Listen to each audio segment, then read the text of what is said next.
I stand frozen in my mother's garage, a black trash bag trembling in my hands. Inside lies everything I brought this morning. The crystal bottle of Chanel number 5, her signature scent since I was a child, pink roses from Pike Place Market arranged just the way she likes them, and a red envelope sealed with tomorrow's promises, all pristine, untouched, discarded. The roses haven't even begun to wilt. Just hours ago, I'd walked into Le Parfumerie downtown, letting the bell chime announce my entrance. The saleswoman recognized me from my previous visits. "The usual for your mother, Miss Whitaker?" My fingers had traced the gold-embossed bottle. She mentioned running low last month. Such a careful lie, Mom hadn't mentioned anything to me in months. But I'd noticed the empty spot on her vanity during Easter brunch, filed it away like I did all the little details that might help me bridge the growing distance between us. Now the bottle sits at the bottom of the trash bag, pristine in its white and gold box. The price tag still clings to the bottom, $168. More than I should spend, probably. But what's money when you're trying to buy your way back into your mother's heart? Hours of preparation dissolved in seconds. I'd spent the morning rehearsing responses to potential awkward moments, determined to navigate brunch with grace. "How's work?" I'd smile and mention the promotion without sounding boastful. "Still single?" A light laugh, redirect to Tessa's college plans. But nothing had prepared me for arriving at a table where everyone but me had embossed place cards. Cream-colored cardstock with golden calligraphy, Mom's special occasion stationery. Mark, Denise, Tessa, even Uncle Phil and Aunt Caroline, but no Marin. "Oh, Marin's actually here," Tessa had announced, her voice carrying across the restaurant. "I thought you only showed up when you needed a tax write-off." Mom's laugh tingled like ice and crystal. She wouldn't meet my eyes. Mark shifted in his seat, redirecting the conversation whenever I tried to speak. "So, Phil, how's the new boat?" I became a ghost at my own mother's table. Transparent. Unseeable.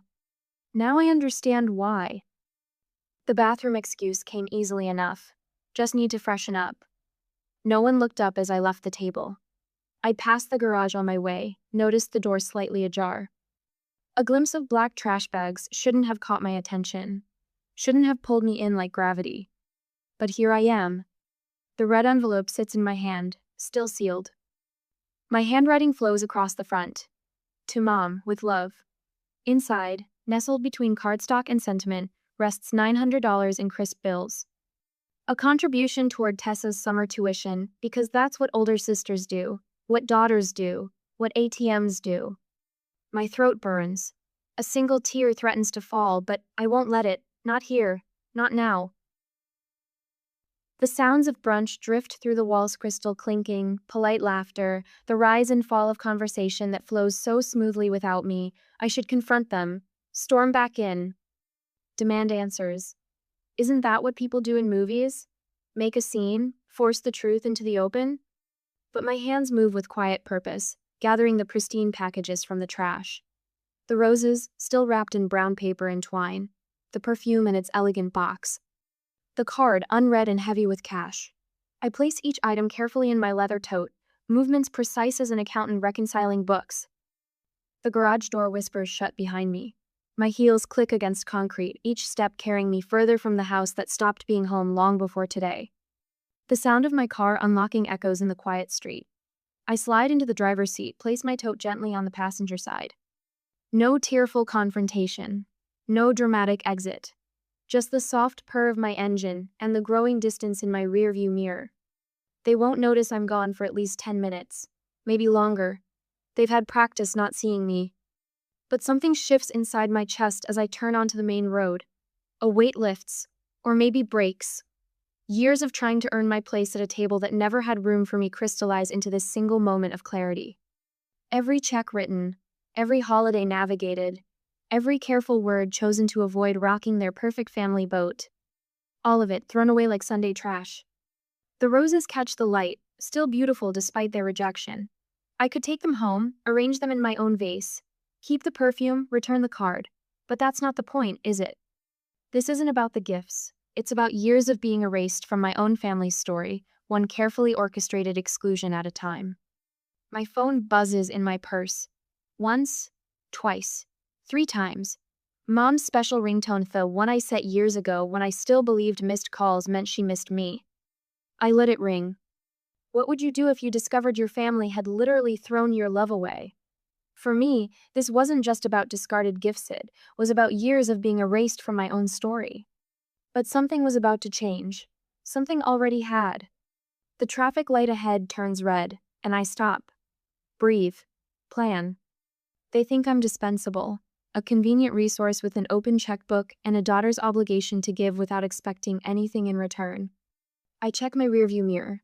My eyes are dry, my hands steady on the wheel. They're about to learn how wrong they are. The light turns green. My apartment feels different tonight. The roses from Pike Place Market rest in their brown paper on my kitchen counter, pristine and perfect, waiting for a decision. The Chanel number. 5 box gleams under my living room lamp, its gold lettering catching the light. That red envelope sits between them, still sealed, still heavy with possibility, and $900 I'd withdrawn from the bank yesterday morning. I open my laptop, the familiar glow illuminating the space around me. A blank email page stares back, cursor blinking. Simple, professional, the way I handle everything these days. Subject: Mother's Day card. Just a heads up, I tucked $900 in cash inside the letter, thought it could help with Tessa's tuition. Hope it wasn't misplaced. Send. The memory hits without warning. Mom and me in our old kitchen, just us two, singing along to Madonna while making spaghetti. I was 12, gangly and uncertain, but her smile made everything okay. She twirled me around that tiny linoleum floor, pasta sauce bubbling on the stove. Who needs fancy restaurants? She'd laugh. We've got everything right here. Then Mark moved in. The everything shifted. First, it was small things. My school artwork disappeared from the fridge, replaced by his real estate awards.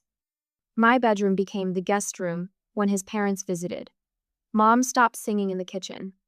When Tessa arrived, the transformation was complete. The walls filled with professional family portraits. Mark, Mom, baby Tessa. The photographer asked me to hold the reflector.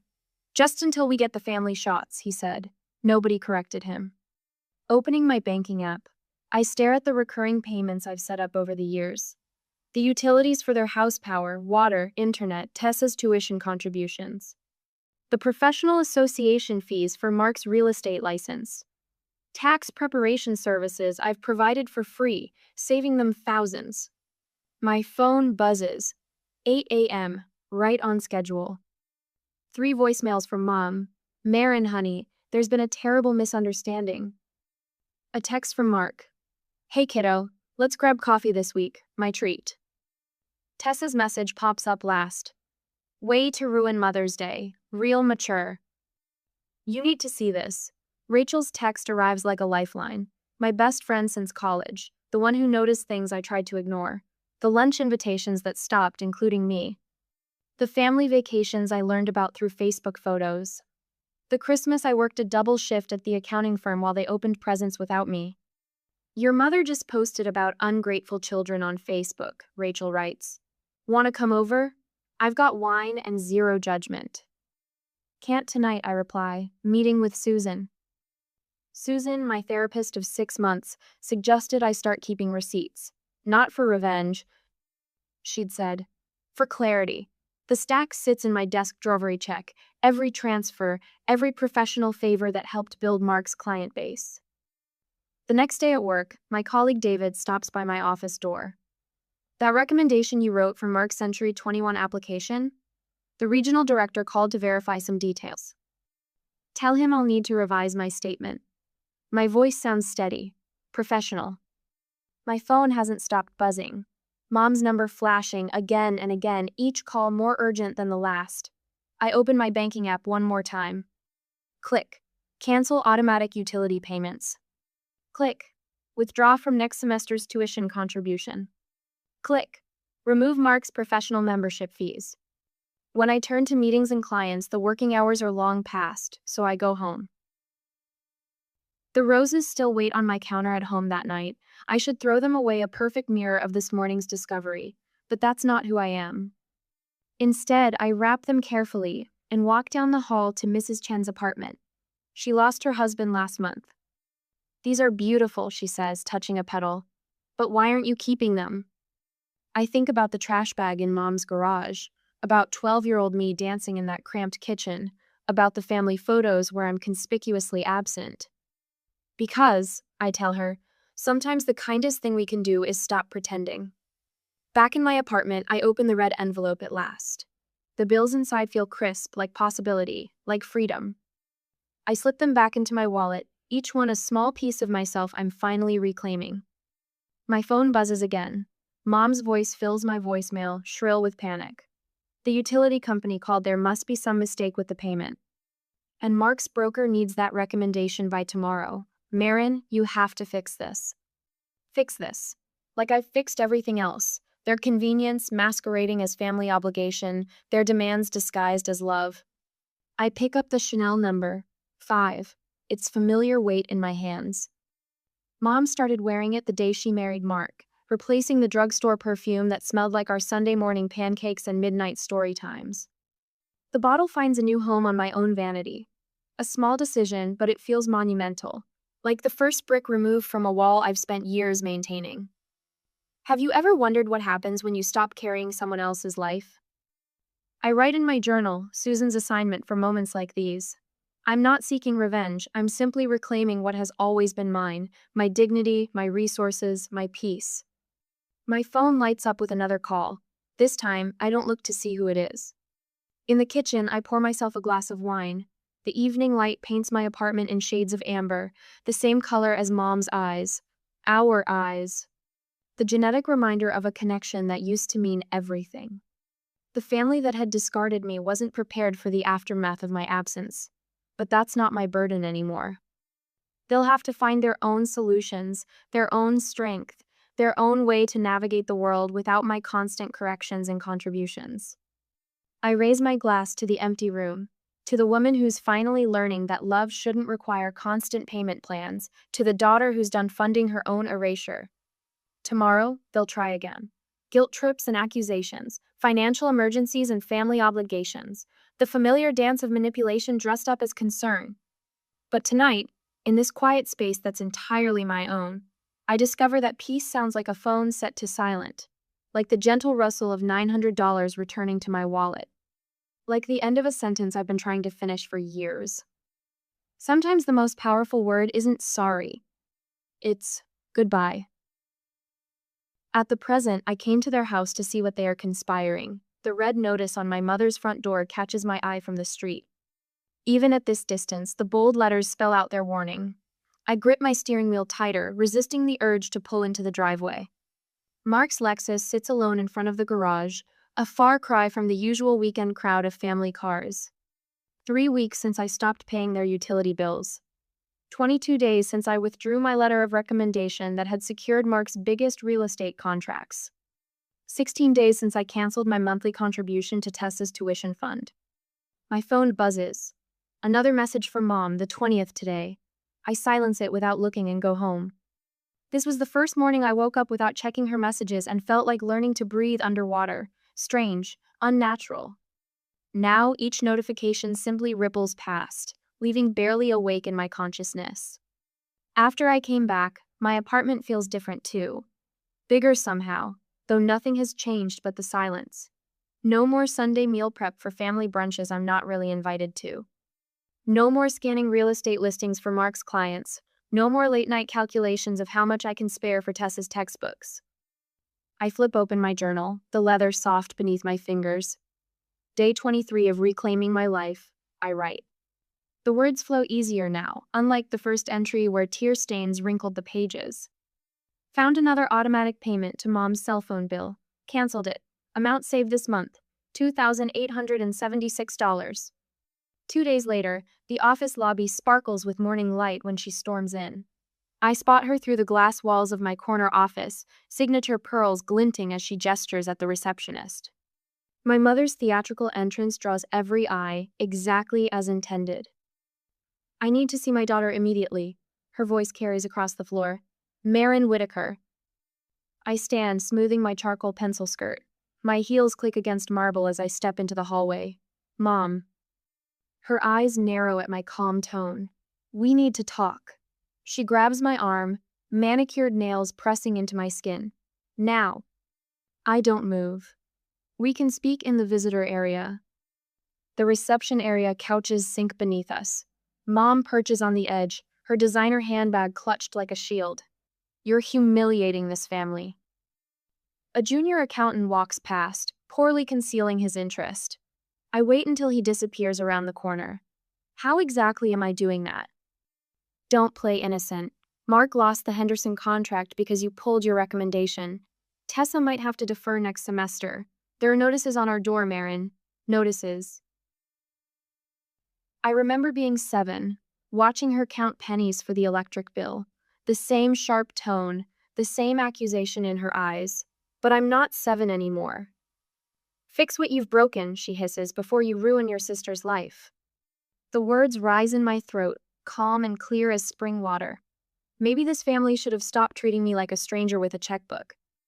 Her face flushes. After everything we've done for you. Everything you've done? The memory surfaces, 16, clutching a duffel bag of summer clothes. Mom's breezy voice explaining why I couldn't join the family vacation. We need to save money, honey. The Facebook photos posted a week later, all of them at the beach. Mark teaching Tessa to swim, Mom in a white sundress, her smile radiant. No empty space where I should have been. Christmas Eve, age 23, double shift at the accounting firm to afford Tessa's violin. Coming home at midnight to an empty apartment because they'd decided to open presents early. We didn't want to keep Tessa up late, Mom explained the next day, not meeting my eyes. My hands remain steady in my lap now, talking to her. I can recommend some excellent financial advisors. How dare you? She stands, her voice rising. I am your mother. And I'm your daughter, or I was, until Mark offered you a better family package. Security arrives with professional discretion. Miss Whitaker, is everything all right? I nod. My mother was just leaving. She fights them with dignity, I'll give her that. No screaming, no scenes. Just that ramrod straight spine, chin held high as they escort her out. Her parting shot carries across the lobby. I hope you're satisfied with yourself. I return to my office. Linda from HR appears in my doorway. Everything okay? Yes. I pull up the transfer request I've been considering. Tacoma branch needs a senior accountant. Everything's fine. The application takes 10 minutes to complete. My cursor hovers over submit when an email notification pops up. Tessa. How could you do this to us? Mom's crying. Mark might lose the house, all because you're having some sort of midlife crisis. Real families don't abandon each other. Real families. Like the ones in the vacation photos I wasn't in. The holiday dinners where my chair stayed empty. The Mother's Day brunches where my gifts ended up in the trash. I hit submit. The Tacoma apartment costs less than half my Seattle mortgage. No space for family gatherings I'm not invited to. No guest room for relatives who never visit. Just a sunny kitchen with a window seat, perfect for Sunday mornings with coffee and paper, the kind of mornings I never allowed myself before. 4 weeks later, a small package arrives the day I move in. Inside, a delicate silver bracelet catches the light. The note reads, "To replace the one you gave your mother last Christmas. This time, keep it. You deserve nice things too. Linda from HR." I clasp it around my wrist, the metal warm against my pulse. In my journal, I write, Day 47, bought myself flowers today. They're staying right where they belong. The phone buzzes. Mom's number. I let it ring. And now at work, a week after I moved into my new apartment, my phone buzzes for the 20th time today. Mark's name flashes across the screen, his message preview dripping with manufactured concern. Your mother is devastated by your behavior.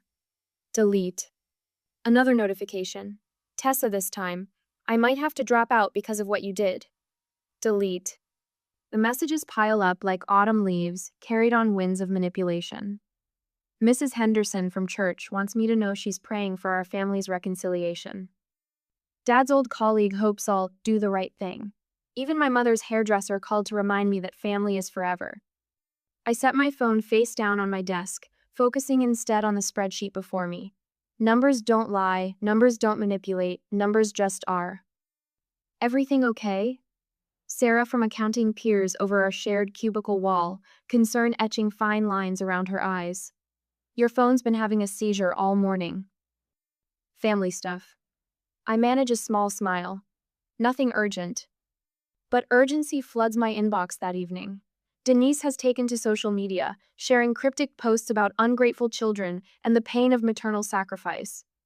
Her friends rally in the comments, offering heart emojis and thinly veiled judgments.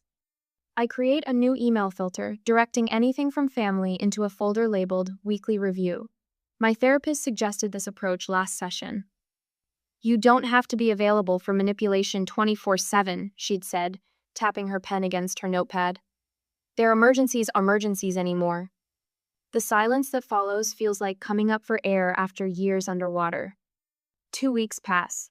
I check the family folder during my scheduled therapy hour, 37 messages, each more desperate than the last.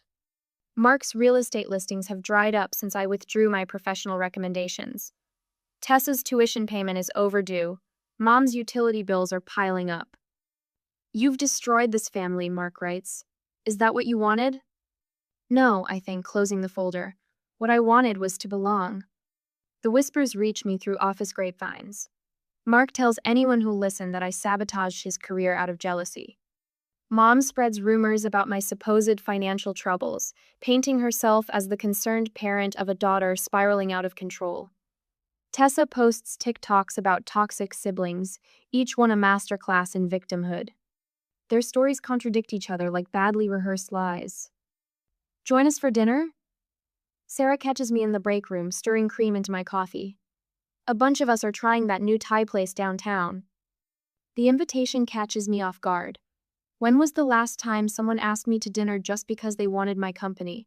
I go with them. Now, a week later, I host my first dinner party on a Wednesday night. Nothing fancy, just takeout and wine with Sarah and 2 other colleagues who've become friends. To new beginnings, Sarah raises her glass. The others join in, their smiles genuine, their laughter unforced. No one asks what I can do for them. No one measures my worth in dollars and cents. The first holiday hits like a test. Thanksgiving looms, traditionally a performance of family unity at Mom's perfectly set table. This year, my phone stays silent. No guilt-laden invitation. No reminder of my assigned dishes. No subtle hints about financial contributions. I wake up that Thursday morning without the familiar knot in my stomach. No need to rehearse neutral topics or prepare deflections for invasive questions. Instead, I pull on yoga pants and drive to Sarah's house, where a mismatched group of holiday orphans has gathered. Brought sweet potato casserole, I announce, setting down my dish. Fair warning, I tried my Aunt Caroline's recipe. The one who always saw through their bullshit? Sarah asks, taking the casserole. She's heard enough of my story by now to keep the players straight. The very same. I smile, remembering my last call with Aunt Caroline. You know what she told me? She said sometimes the bravest thing we can do is stop playing roles in other people's stories. The casserole turns out lumpy, but tastes like freedom. Later that night, sprawled on Sarah's couch with a glass of wine, I scroll through my mother's latest social media performance. Photos of a perfect family gathering, carefully framed to hide my absence.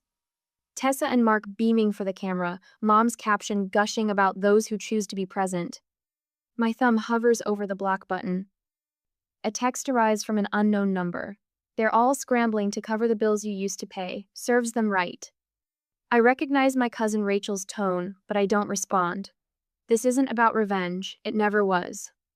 The family message folder shrinks as winter deepens. Their stories shift from accusation to resignation. Mark lands a smaller real estate position.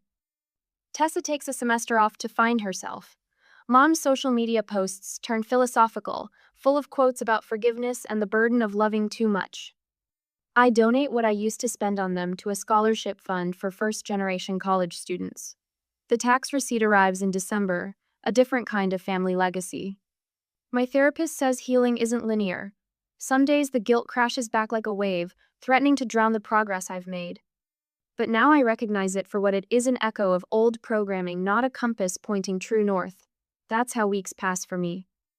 One day in the cafe, "You've changed," Sarah observes over lunch, watching me decline yet another guilt-laden message without flinching. No, I meet her eyes, feeling the truth settle in my bones. I just stopped pretending I hadn't. At home that night, the last email I read from my mother ends with a question. Don't you miss your family? I close the laptop, listening to the sound of my own breathing in the quiet apartment. The city lights paint patterns on my walls, my furniture, my choices in the dark. Everything here speaks of presence, not absence, of growth, not loss. I think of the black trash bag in Mom's garage, of pristine gifts discarded without a second thought, of all the times I reached for love and found only obligation staring back. The answer comes easily now. You can't miss what you never really had. But here's what I do have. Friends who celebrate my successes, colleagues who value my voice, a home that welcomes me exactly as I am, a life built on respect instead of debt. Love freely given, not measured in dollars or duties. Some might call it lonely, this choice to walk away. They don't understand that loneliness and solitude wear different faces. One empties you out, the other fills you up. I'm learning the difference, one quiet morning at a time. The lock clicks behind me as I push through my apartment door, grocery bags rustling against my hip. 6 months of peace shattered by one familiar silhouette waiting in my living room. Mom sits perched on the edge of my couch, her designer handbag deflated beside her like a punctured balloon, her fingers twist a tissue into confetti. The perfect French manicure I remember has grown out, showing strips of natural nail beneath. Security let me up. Her voice wavers. The doorman remembered me from Christmas.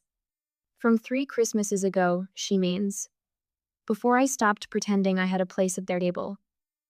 I set my bags on the kitchen counter, each movement deliberate. Oranges roll free, bright spots of color against the granite. Would you like some water? Marin, please. The tissue shreds further. We need to talk about what happened. I fill a glass from the pitcher in my fridge. Ice cubes clink against glass as I set it on the coffee table between us. Not too close. Not an invitation to stay. I've been trying to reach you for months. Her voice cracks on months. Your sister had to take a semester off. Did you know that? She lost her spot in the honors program. The program I helped her apply for. The one she told her friends she got into purely on merit. Mark lost his position at the brokerage. Mom's fingers drum against her knee. A nervous tick I haven't seen since her single mother days. None of this would have happened if you hadn't reacted. I sink into the armchair across from her. Overreacted to finding my Mother's Day gifts in the trash? I was tidying up quickly before guests arrived. Things got mixed up. Mixed up. The words taste like copper on my tongue. Did you ever read the letter you threw away? Her eyes dart to her purse. Things were chaotic that morning. Mark's parents were coming, and... The letter you threw away without opening. My voice remained steady. The one that supposedly had $900 inside. We looked everywhere once we realized. She stops. Something shifts in her expression. What do you mean, supposedly? I lean back, letting the silence stretch between us. In my peripheral vision, a cardinal lands on my balcony railing. Its red feathers catch the afternoon light. There was no money in that envelope, Mom. She blinks. Once, twice. But your email said... I wanted to see if you'd suddenly find the gifts you'd thrown away. The cardinal tilts its head, studying its reflection in my window. The letter only contained what money can't buy. Love, forgiveness, hope that maybe this time would be different. The tissue in her hands disintegrates. You're lying. You're trying to make me look like someone who threw away her daughter's gifts without opening them? The cardinal takes flight. Or like someone who only came looking for those gifts when she thought there was cash inside. That's not fair. Her voice hardens. We're family. Family helps each other. Family. The word sits heavy in my mouth. Tell me, what was the last thing you gave me that wasn't a request for money or a reminder of my obligations? She stands, shoulders rigid. I gave you life. And I spent years trying to earn it. I rise, matching her height. The utilities I paid, Tessa's tuition, tax help for Mark's business, professional referrals. Was any of it enough to earn a place card at your table? You're being dramatic. It was a simple oversight. Simple enough to laugh when Tessa joked about me only showing up for tax write-offs? The memory still stings. Simple enough to throw away roses that hadn't even begun to wilt? Her hand clutches her purse strap. We've had differences, but you're still my daughter. Am I? I walk to my front door, each step measured. Or am I just the ATM you visit when other options run dry? Marin, please. Her voice cracks again. This time I recognize the sound. Not grief, but fear. The same tone she used with bill collectors years ago. We can work this out, maybe set up a regular schedule for... I open the door. I can recommend some financial counseling services. They offer sliding scale fees. You're really going to abandon your family? Over a misunderstanding? No, Mom. I meet her eyes. They're still the same shade as mine, but I no longer search them for approval. I'm just returning the favor you gave me that Sunday morning, the one you wrapped in a black trash bag. She pauses in the doorway, lips parted. For a moment, I see a flash of the young single mother who once taught me how to be strong. Then her jaw sets, and she's Denise again. Mark's wife. Tessa's mother, a stranger who shares my eyes. When you're ready to apologize, she says, you know where to find us. The door closes with a soft click. No dramatic slam, no tearful accusations, just the quiet sound of one chapter ending and another beginning. I walk to my balcony and open the glass door. The cardinal has returned, a twig in its beak, building something new. A breeze carries the scent of spring from the park below. Grass, earth, possibility. My phone buzzes. Mom's special ringtone, the one I set years ago when I still believed missed calls meant she missed me. I let it ring. Some things are better left unanswered. Some letters are more powerful empty than full. The cardinal takes flight again, twig still firmly in its grasp. I watch until it disappears behind the neighboring building, carrying its small piece of the future toward home. After a year, I will become even stronger, but I will not allow them to step on me ever again. A year later, I got promoted and bought my own house, small but mine. The Sunday morning sunlight streams through my kitchen windows, catching the rim of my coffee mug and the edges of freshly polished silverware. The scent of warm croissants mingles with brewing coffee, filling my new home with promise instead of pretense. Need help with those? Linda from accounting balances her mimosa while eyeing the pastry arrangement I'm perfecting. Her silver hair catches the light as she leans against my granite countertop, comfortable in a way I never was in my mother's kitchen. Just about done. I adjust a chocolate-filled croissant, though you could grab the fruit platter from the fridge. My home. The words still send a little thrill through me. Not just the modest craftsman with its honey-colored hardwood floors and built-in bookshelves, but what it represents. Every mortgage payment comes from my own account. Every paint color choice was mine alone. No one's approval required. The promotion to senior manager came with a salary bump that made it possible. When I told my boss I was house hunting, she didn't hesitate to write a glowing recommendation letter for the mortgage company. About time you invested in yourself instead of everyone else, she'd said, signing with a flourish. The doorbell chimes. Carol from my therapy group arrives with her signature peach cobbler, followed by James from the neighborhood book club clutching a well-loved copy of our latest read. Soon, my dining room hums with conversation and laughter. This beats the stuffiness of country club brunches any day. Linda declares, helping herself to seconds. Remember that awful Valentine's Day event where that woman kept correcting everyone's pronunciation of charcuterie? I laugh, the sound free and genuine. A year ago, I would have swallowed such comments, worried they might get back to my mother's social circle. Now, let them talk. My phone buzzes. A text from Tessa. I know it's Mother's Day. Just wanted to say I get it now. Moving into my own place opened my eyes to a lot of things. Hope you're doing well. No manipulation, no demands. Just recognition, arriving like an unexpected gift. I type back, thanks, Tess. Hope you're well too. Simple, kind, bounded. The scholarship fund notification pops up on my phone. My monthly contribution just cleared. Supporting students from challenging family situations felt right, a way to transform my experience into something meaningful without staying trapped in it.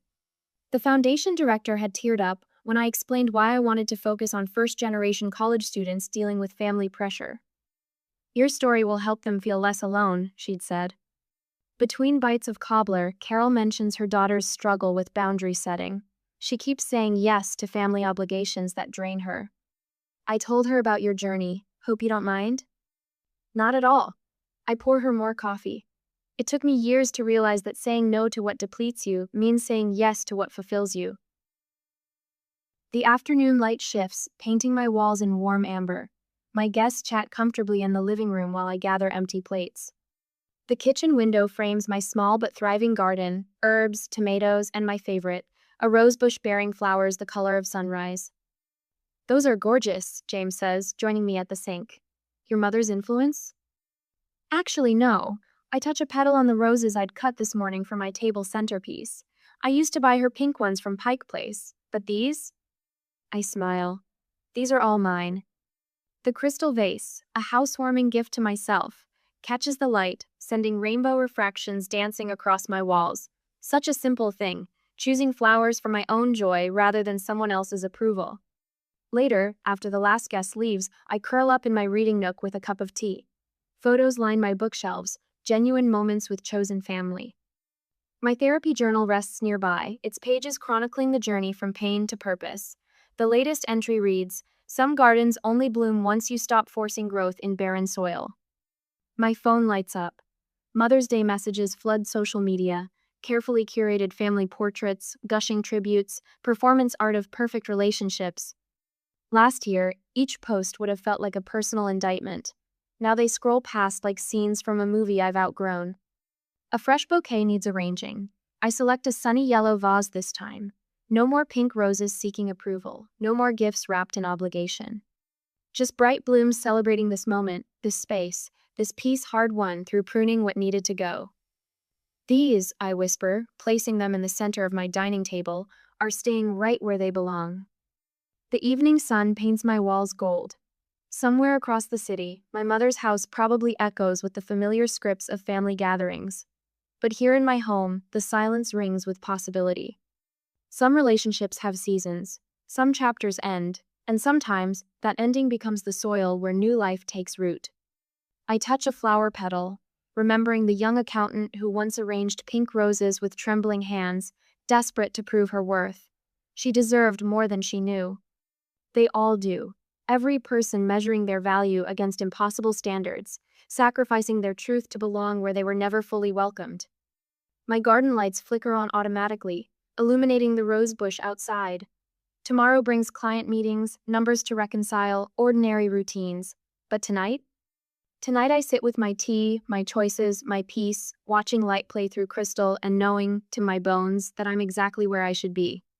The roses catch the last ray of sun, glowing like promises kept. Not to others this time, to myself.